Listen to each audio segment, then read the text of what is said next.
in life, men from big or small get jealous. God says he's a jealous God. That Steve, his wife Marjorie, if there's a number of paradigms that if one would come to still kill and destroy your marriage, your bride, our protective instincts kind of kick in. And we want to sometimes kick in, and we want to destroy that which will destroy our marriage.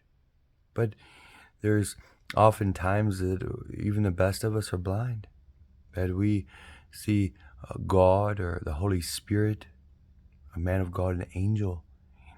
We see them as the enemy to come to sow a cord or to chaffs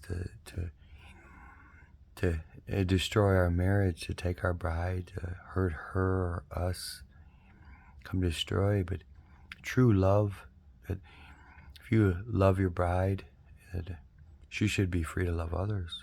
I'm not saying in a physical sense, that's not what I'm talking about, but if we truly love our bride, that we shouldn't always be so quick to destroy that which we think may threaten our marriage, but ultimately try to know that which is about us, to try to ask God for discernment and understanding that our bride is free to love others,